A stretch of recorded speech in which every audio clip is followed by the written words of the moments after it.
বিজয় তাড়াতাড়ি টেবিলের পাশে থাকা দেরাজের দরজাটা খুলে তার ভিতর থেকে একটা কাঁচের বোতল বের করল, যার মুখটা ছিপি দিয়ে বন্ধ করা।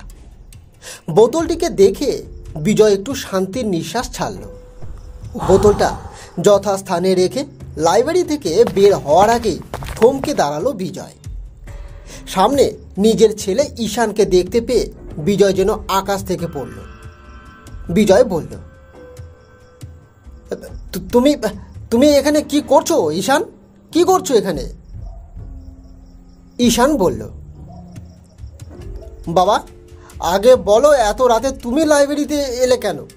আর তাছাড়া এই কাঁচের বোতলে কি এমন আছে যা আমাদের কাছ থেকে লুকিয়ে রাখছো তুমি? ঈশান, ওসব কথা তোমার জেনে লাভ নেই বাবা। দেখো বাবা, আমি বড় হয়েছি, তুমি অবশ্যই আমাকে সব কথা জানাবে। বিজয় আর কথা বাড়ালো না। ঠিক আছে, লাইব্রেরিতে একটা চেয়ারে বসো, আমি সব বলছি। তবে তুমি এসব কথা কাউকে বলতে কিন্তু পারবে না কোনো দিন, এমনকি তোমার মা এবং তোমার দিদিকেও বলতে পারবে না। ঈশান লাইব্রেরির মধ্যে প্রবেশ করল। একটা চেয়ারে বসে অন্ধকারের মধ্যে চারদিকে তাকাতে লাগলো। লাইব্রেরির মধ্যে আরও দুটি চেয়ার আছে। বিজয় একটা চেয়ার টেনে নিয়ে বসল। তারপর বিজয় আসল ঘটনা বলতে শুরু করল। দেখো, আজ থেকে প্রায় 25-26 বছর আগেকার কথা। তখন আমি আর তোমার মা পাপিয়া একটা ফ্ল্যাটে থাকতাম। সেদিন কাজ থেকে ফিরতে আমার একটু রাত হলো। ঘরেতে ঢুকে বিছানার উপর বসতেই তোমার মা পাপিয়া এক কাপ কফি নিয়ে ঘরেতে প্রবেশ করল। পরনে গোলাপি রঙের শাড়ি। তোমার মায়ের হাতের কফি পান করে যেন আমার সারা দিনের ক্লান্তি নিমিষে কর্পূরের মতন উবে গেল। তুমি ভালো করেই জানো, তোমার মা পাপিয়া আমার জীবনের সব, হাসি খুশি সুখ দুঃখ সবটাই। পাপিয়া ঘর থেকে বাইরে বেরিয়ে যাওয়ার আগে সে বলে গেল, তুমি একবার লাইব্রেরির ঘরেতে যাবে? আমি কাপে আরও একবার চুমুক দিয়ে বললাম, কেন, কি জন্য যাব? লাইব্রেরির ঘরেতে গেলেই তুমি বুঝতে পারবে। আচ্ছা ঠিক আছে, আগে কফিটা শেষ করি, তারপর না হয় লাইব্রেরির ঘরেতে যাব। ঠিক আছে, তুমি তাহলে কফিটা আগে শেষ করো, আমি সেই সময় রাতে রান্নার ব্যবস্থা করি। আমি কফিটা শেষ করে ঘরের বাইরে এসে দেখি তখন বেশ জোরে ঝড় উঠেছে। আমি তাড়াতাড়ি হ্যারিকেনটা খুঁজে রাখলাম। তারপর লাইব্রেরি ঘরেতে ঢুকলাম। নতুন কিছুই আমার চোখে পড়ল না। অন্য দিনের মতোই দেখলাম লাইব্রেরির ঘরেতে রয়েছে কতগুলি বই আর কিছু পাপিয়ার নিজের হাতে আঁকা ছবি। তোমার মা একসময় খুব সুন্দর ছবি আঁকতে পারত, তবে আঁকাটা সে পেশা হিসেবে কোনোদিনই নেয়নি, নিজের শখ হিসেবেই গ্রহণ করেছিল। রবিবারে আমার সারাটা দিন ছুটি থাকতো। রবিবারটা আমি কোনো কাজ রাখতাম না। ওই দিন আমি প্রতিটি সময় পাপিয়ার সাথেই কাটাতাম। কোনো দিন আমরা দুজনে থিয়েটার, সিনেমা এসব দেখতেও যেতাম। আবার কোনো দিন পার্কে বা জু থেকে ঘুরেও আসতাম। তাতে মনটা ভালো থাকতো, এই আর কি। যাই হোক, একদিন রবিবারে আমরা কোথাও গেলাম না, তোমার মায়েরই আদেশ। এখানে পাপিয়ার আদেশ বলার কারণ আছে। পাপিয়া নিজেই বলেছিল যে সেদিন সে কোথাও যাবে না। আমি পাপিয়াকে জিজ্ঞেসও করেছিলাম, আচ্ছা কেন যাবে না তুমি কোথাও? পাপিয়া বলল, আজ আমরা একটা নতুন কাজ করব। কি কাজ পাপিয়া? আজ তোমার একটা ছবি আঁকবো। আমার চোখে চোখ রাখে পাপিয়া। আমি জানতাম পাপিয়া ছবি আঁকতে পারে, কিন্তু এটা জানতাম না যে সে এত ভালো ছবি আঁকতে পারে। সেই দিন প্রথমে পাপিয়া আমাকে একটা চেয়ারে বসতে বলে। তারপর সে তার এক হাতে একটা সাদা কাগজ তুলে নেয়, অন্য হাতে তুলে নেয় একটা কাঠ পেন্সিল। প্রায় আধা ঘন্টা ধরে একটা সাদা কাগজের উপর পেন্সিল দিয়ে সে স্কেচ করতে থাকে। আমি সেই সময়টা খুব মন দিয়ে পাপিয়াকে দেখতে থাকি।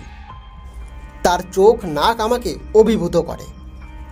আমি যেন হারিয়ে যাই এক নতুন জগতে, যেখানে শুধু আমি আর পাপিয়া। আমি একটা চেয়ারে বসে আছি। আমার সামনে পাপিয়া সাদা কাগজে আর পেন্সিল নিয়ে আমার ছবি আঁকছে।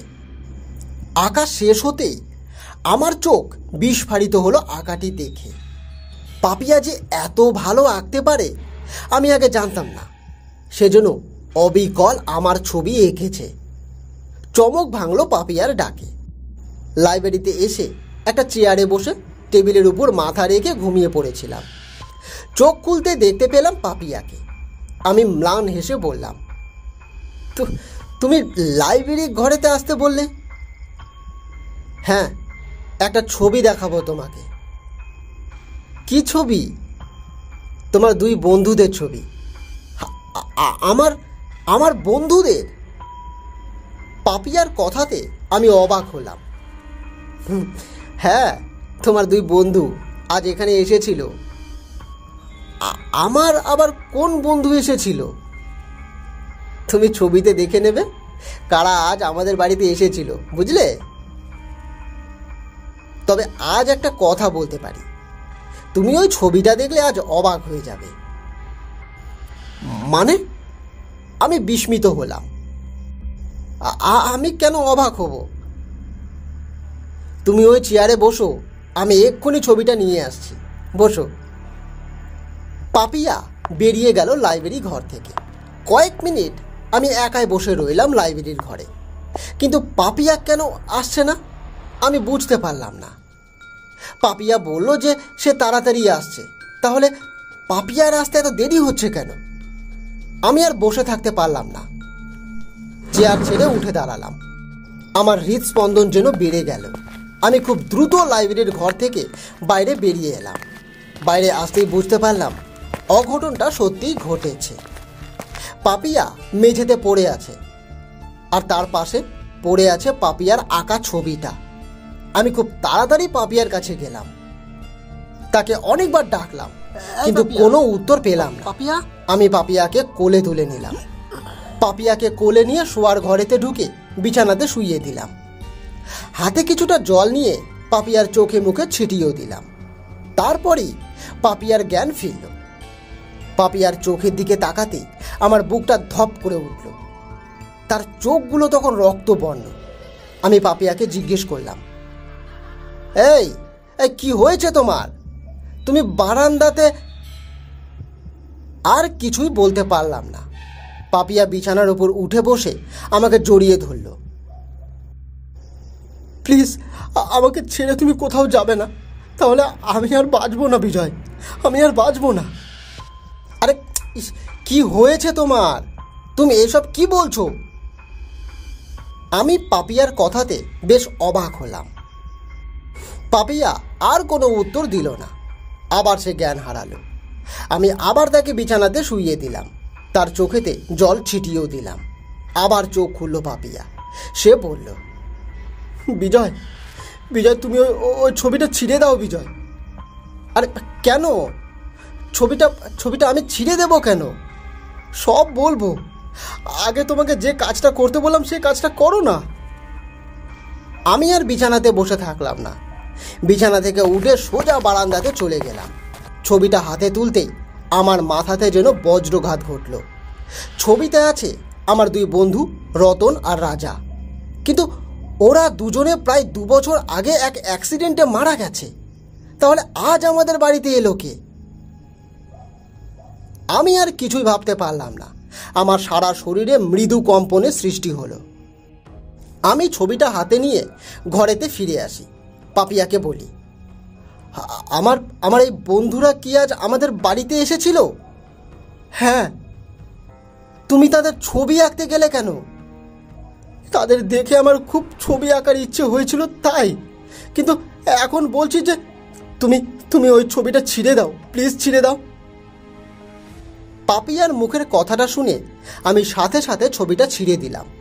ছেঁড়া ছবিগুলো বাড়ির ডাস্টবিনে ফেলে দিলাম। রাত তখন 11টা।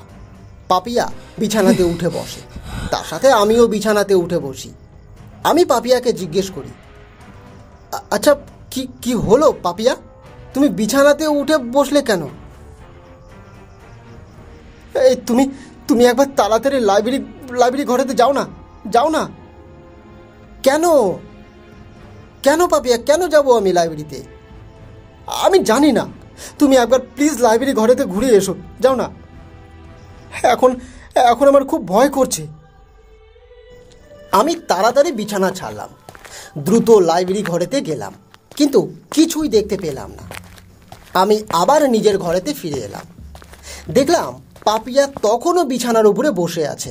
আমাকে দেখে সে বলল, কিছু কিছু দেখতে পেলে তুমি? না, কোথায়? আমি তো কিছুই দেখতে পেলাম না। তুমি আর একবার যাও প্লিজ, তুমি আর একবার লাইব্রেরিতে যাও প্লিজ। কেন বলবে তো? আমি সেখানে কিছুই দেখতে পাইনি, বিশ্বাস করো। আর একবার যাও না তুমি, তুমি তোমার ছবির পাশে দেখবে সেখানে কিছু আছে নাকি। যাও না, যাও, তুমি দেখে এসো। আমি আবার বিছানা থেকে নেমে লাইব্রেরি ঘরেতে গেলাম। কাঠের আলমারিটা খুললাম। ভেতরের দিকে টর্চ লাইটের আলো ফেলতে চোখে পড়লো আমার ছবিটা, যে ছবিটা পাপিয়া নিজে হাতে এঁকেছিল। আলমারির দরজাটা বন্ধ করতেই যাব, এমন সময় আমার সারা শরীর হিম হয়ে গেল। আলমারির দরজাটা আর বন্ধ করতে পারলাম না। দরজাটা আবার খুললাম। দেখতে পেলাম আমার ছবির পাশে রয়েছে ওই দুটি বন্ধুর ছবি, যে ছবিটা আমি কয়েক ঘন্টা আগে ছিঁড়ে ডাস্টবিনে ফেলে দিয়েছিলাম। কিন্তু ছবিটা এখন আর ছেঁড়া অবস্থায় নেই। আমার সারা শরীর ঘামে ভিজে গেল। আমি চোখ দুটো গোল্লা পাকিয়ে ছবিটার দিকে এক দৃষ্টিতে তাকিয়ে থাকি। মনে মনে বলি, এটা এটা কি করে সম্ভব? যে ছবিটা আমি নিজের হাতে ছিঁড়ে দিয়েছি, সেই ছবিটা কিভাবে জোড়া লেগে যায়? হঠাৎ শোয়ার ঘর থেকে পাপিয়ার চিৎকারের শব্দ কানে ভেসে আসে। আমি দ্রুত ঘরেতে ফিরে আসি। ঘরেতে ফিরে এসে যা দেখি তাতে আমার শরীর ভয়ে হিম হয়ে যায়। আমি ঘরেতে ফিরে এসে দেখি ঘরের মধ্যে পাপিয়া নেই। মুহূর্তের মধ্যে হৃদস্পন্দন যেন বেড়ে গেল।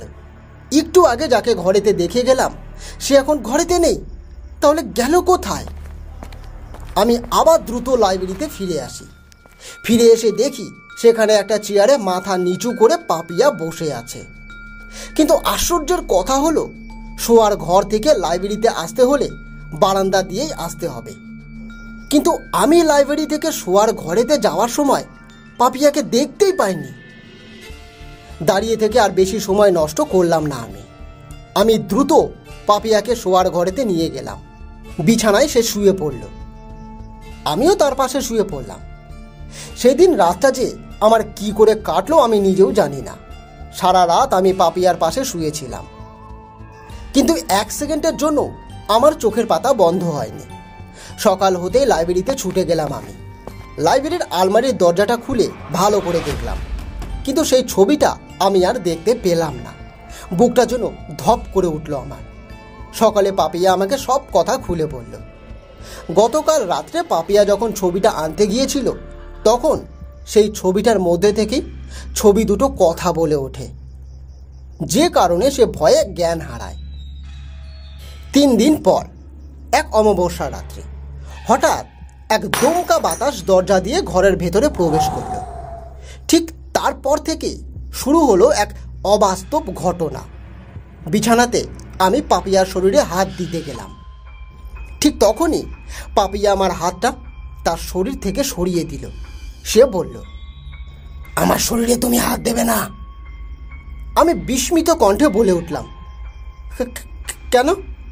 আমি তোমার শরীরে হাত দেব না কেন? তোমার কোনো অধিকার নেই আমার শরীরে হাত দেওয়ার। আমার নেই? তাহলে কার আছে? রজতার রাজার অধিকার আছে। আর কোনো কথা বলল না পাপিয়া। আমি মনে মনে ভাবলাম, তাহলে কি পাপিয়ার মাথা খারাপ হয়ে গেল নাকি? আমি সেই সময় কি করব কিছুই বুঝে উঠতে পারছিলাম না। আমি দ্রুত ডাক্তারবাবুকে ফোন করলাম। আমার ফ্ল্যাটের পাশেই একটা ডাক্তারবাবু থাকতেন। তিনি ফোনে বললেন, হ্যাঁ বিজয়, বলো। আরে কি হয়েছে? এত রাতে ফোন করলে কেন? কোনো বিপদ টিপদ হয়েছে নাকি? আমি কাটা কাটা কণ্ঠস্বরে বলে উঠলাম, না না, মানে হ্যাঁ, তেমন কিছু না। আসলে আমার স্ত্রী রাত্রে প্রচণ্ড ভুল বকছে, একটু দেখিয়ে গেলে ভালো হতো ডাক্তারবাবু। আপনি যদি... আমার কথা শেষ হওয়ার আগেই তিনি বলে উঠলেন, আচ্ছা ঠিক আছে ঠিক আছে, আমি 10 মিনিটের মধ্যেই তোমার ফ্ল্যাটে ঢুকছি আমি ফোনটা রেখে দিলাম। ঠিক 10 মিনিটের মধ্যে ডাক্তারবাবু আমার ঘরের দরজার কলিং বেলের সুইচটা টিপলেন। আমি তাড়াতাড়ি ছুটে গেলাম দরজার দিকে। দরজাটা খুলতেই আমার সামনে ডাক্তারবাবুকে দেখতে পেলাম আমি। আরে ডাক্তারবাবু, আসুন আসুন আসুন, ভেতর আসুন, আসুন। ডাক্তারবাবু ঘরের ভেতরে প্রবেশ করলেন। পাপিয়ার একটা হাত ধরে তার নাড়ি পরীক্ষা করলেন। তারপর চোখের পাতা টেনে ভালো করে দেখলেন। কয়েকবার মাথা নেড়ে বললেন, এটা ডাক্তারের চিকিৎসার বাইরে। আমি অবাক কণ্ঠে বলে উঠলাম, মানেটা খুব সোজা বিজয়বাবু। আমি ডাক্তার হলেও কিন্তু এই ভূত পেতে সব বিশ্বাস করি, সেই কারণেই আমি আপনাকে কথাগুলো বলছি। তাহলে এখন উপায় কি ডাক্তারবাবু? ভয়ের কিছু নেই। আপনি আগামীকাল একবার ওই নীলকান্ত ওঝার কাছে ঘুরে আসবেন, হয়তো তিনি আপনার স্ত্রীকে ঠিক করে দিতে পারেন, বুঝলেন? পরের দিন আমি আর কাজে গেলাম না। সকালে আমি নীলকান্ত ওঝার কাছে চলে গেলাম। সেখানে গিয়ে দেখি বিভিন্ন রকমের ভক্তের আগমন। নীলকান্ত ওঝা তখন একটা নরমুণ্ডুর সামনে আগুন জ্বালিয়ে কী সব বিড়বিড় করে বলছে। আমি নীলকান্ত ওঝার সামনে গিয়ে বসলাম। ওঝা চোখ দুটো খুলতেই আমি ভয় পেয়ে গেলাম। তার চোখ দুটো রক্তের মতন লাল। আমাকে দেখে তিনি বললেন, কিরে, তোর স্ত্রীর অবস্থা খুব খারাপ তো রে, কি আমি ঠিক বলেছি তো? আমি কাটা কাটা কণ্ঠে বলে উঠলাম, হ্যাঁ আপনি ঠিকই ধরেছেন। ভয় নেই, আমি সব ঠিক করে দেব। হ্যাঁ, আপনি যত তাড়াতাড়ি সম্ভব আমার স্ত্রীকে ঠিক করে দিন। তবে এখনো সময় হয়নি। তাহলে কখন? আমি একবার ঢোক গিললাম। সামনের অমাবস্যার দিন সন্ধ্যার আগে তুই 2টো কাঁচের বোতল নিয়ে আমার এখানে চলে আসবি, সব ঠিক করে দেব। আর কোনো কথা না বলে নীলকান্ত ওঝা আবার চোখ বন্ধ করে দিলেন। আমি আর সেখানে এক দণ্ড বসলাম না। চারিদিকে পচা গন্ধে আমার শরীর যেন দুর্বল হয়ে পড়ল। আমি তাড়াতাড়ি বাড়িতে ফিরে এলাম। পরের অমাবস্যার সন্ধ্যা আমি উপস্থিত হলাম নীলকান্ত ওঝার কাছে। নীলকান্ত ওঝা আমার কপালে একটা আঙ্গুল দিয়ে বললেন, তোর স্ত্রীর শরীরে তোর এক মৃত বান্ধবী পাপিয়ার আত্মা প্রবেশ করেছে। যাকে ভালোবাসতো তোরই 2 বন্ধু রজত আর রাজা, তারা দুজনেই মারা গেছে। 3 জনের 3 আত্মা এখন তোদের দুজনার পিছনে পড়েছে রে, শুধুমাত্র তোদের দুজনার ক্ষতি করবে বলে। আমি বললাম, এর থেকে বাঁচার উপায় কি বাবা? ওঝা ম্লান হেসে বললেন, সব আছে। আগে বল, তুই 2টো কাঁচের বোতল এনেছিস তো? হ্যাঁ, এই তো এনেছি। আমি আমার ব্যাগ থেকে কাঁচের বোতল 2টো নীলকান্ত ওঝার কাছে দিলাম। ওঝা বোতল 2টোর ছিপি খুলে কি সব মনে মনে মন্ত্র পড়লেন। তারপর বোতলের ছিপি আবার বন্ধ করে দিলেন। তিনি বললেন, এই 2টো বোতল ধর। কি আছে এই 2টো বোতলে? তোর 2 বন্ধু রাহুল আর রাজার আত্মা। কি? আমার শরীর যেন হিম হয়ে এলো। অবাক হয়েছিস বুঝি? হ্যাঁ, হয়েছি বই কি।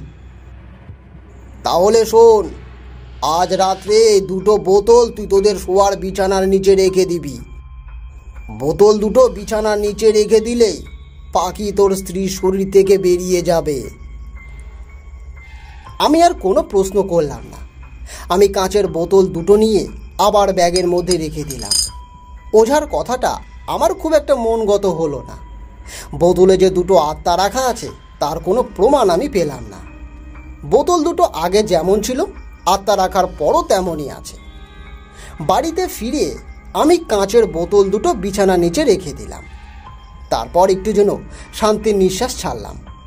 রাত যতই বাড়তে থাকে ততই যেন আমার মনের মধ্যে একটা ভয় উকি মারতে থাকে। তবে চোখে আর ঘুম নেই, শুধু অপেক্ষা করছি কখন আমার কাজটা সমাপ্ত হবে। তখন হয়তো চোখে একটু তন্দ্রা এসেছিল আমার, কিন্তু তাও ছুটে গেল। শুনতে পেলাম আমার পাশে খুব কাছে কে যেন কাঁদছে। পাশ ফিরে পাপিয়ার দিকে তাকাতেই লক্ষ্য করলাম যে পাপিয়া তখনও ঘুমোচ্ছে। তাহলে ঘরের মধ্যে কে কাঁদছে? আমি বেশ বিস্মিত হলাম। অন্ধকার ঘরেতে আমি স্পষ্ট দেখতে পেলাম আমার স্ত্রীর পাশে একটা মহিলা বসে আছে। তার মাথার চুলগুলো তখন এলোমেলো। হে, এ মহিলা কে? কে এই মহিলা? আমার হৃদস্পন্দন বেড়ে গেল। আমি কাঁপা কণ্ঠস্বরে বলে উঠলাম, কে কে কে কে ওখানে? আমার কথা শুনতে হয়তো মহিলাটা আমার দিকে তাকালো, আর তাকাতেই আমার চোখ যেন ছানা বড়া হয়ে গেল। এটা আমি কাকে দেখছি? এ যে আমাদের মৃত বান্ধবী পাখি। তার মুখটা আর দেখার মতন নেই। মুখের মাংস যেন পচে গেছে, ভেজা ভেজা, থকথকে জেলির মতন। তার চোখের দিকে আমি তাকিয়ে থাকতে পারলাম না। তার চোখগুলো কোটরে ঢুকে গেছে। কি বিজয়, অবাক হয়েছিস বুঝি? পাখি কর্কশ কণ্ঠে বলল, না আসলে আমি।